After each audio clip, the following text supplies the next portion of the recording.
হয়, মই ভিক্টৰ দাসৰ জুৰিমণি দাস। ঘটনাটো মানে কি, মইতো ভিক্টৰ দাসৰ লাইভটোহে চাই আছিলো আৰু লাইভটো চাই থাকোতে যিখিনি দেখিছো মই সেইখিনি কথাই গম পাম। তাত অকল ভিক্টৰ দাসে চিঞৰ বাখৰ কৰিব যোৱা নাই, তাতে হাজাৰ হাজাৰ জনসাধাৰণ গৈছে আৰু ভিক্টৰ দাসে উল্টাকে বুজাইছে যে পুলিচ প্ৰশাসন লগত থাকি আমি শান্তি বজাই ৰাখি কামখিনি কৰিব লাগিব।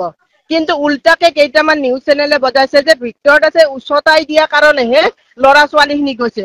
কিয় হেৰি পুলিচ প্ৰশাসন বা চৰকাৰে দেখা নাছিলে কি যে জুবিন গাৰ্গক যিদিনাখন মানে লৈ আহিছিলে তাতে হাজাৰ হাজাৰ জনতাই যে মানে চিঞৰ বাখৰ কৰি আছিলে জয় জুবিন দা বুলি বা জুবিন দাক ন্যায় লাগে বুলি, অকল ভিক্টৰ দাসে গৈছিল নেকি? বা আজি যিটো জাগাৰ পৰা ভিক্টৰ দাসক এৰেষ্ট কৰা হৈছে, এৰেষ্ট কৰিছে মানে লৈ আহা বুলি কৈছে, মই নাজানো এতিয়ালৈকে এৰেষ্ট কৰিছে নে কি নাজানো। কিন্তু কথাটো হৈছে কি, ভিক্টৰ দাসক নিউজত কিন্তু বজাই আছে এৰেষ্ট কৰা বুলি। যদি সঁচাকে ভিক্টৰ দাসক এৰেষ্ট কৰিছে, সেইখিনি জাগাত মানে ধীৰেন পাৰা জাগাখিনিত অকল ভিক্টৰ দাসে নাছিলে, তাতে বিভিন্ন ধৰণৰ মানে মানুহ আছিলে। অকল ভিক্টৰ দাসকে কিয় অনা হ'ল? আৰু প্ৰত্যেকটো মুহূৰ্তত অকল ভিক্টৰ মানে অসমত কি এজনে মানুহ আছে নেকি যে ভিক্টৰ দাস? কৰবাত কিবা হলে মানে দায়ী অকল ভিক্টৰ দাসে হয় নেকি? আৰু যিখিনি মানে দায়ী মানে জুবিন গাৰ্গৰ লগত যিখিনি মানুহ মানে জড়িত হৈ আছে কেছটোত, সেই মানুহখিনি লাইভ কৰিব পৰা পজিশনত আছে আৰু ভিক্টৰ দাসে জুবিন দাসৰ কাৰণে ন্যায় বিচাৰি যোৱা কাৰণে ভিক্টৰ দাসক এৰেষ্ট কৰা হ'ল। আপোনাল আৰু তাত আমি দেখিছো বহুত দল সংগঠনৰ মানুহ দেখিছো। মই একচুৱেলি লাইভটো চাই আছিলো, লাইভটোত মই দেখিছো বহুত দল সংগঠনৰ মানুহ আছিলে।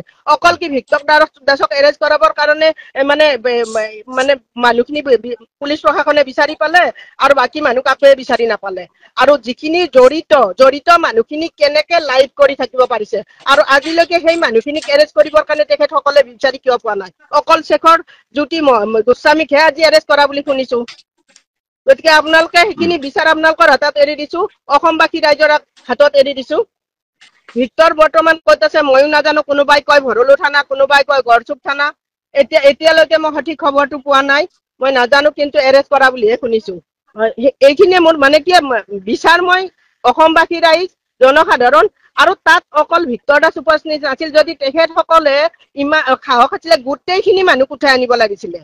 তাত মতা মাইকী ল'ৰা ছোৱালী যিমানখিনি মানুহ আছিলে চবকে উঠাই আনিছিলে।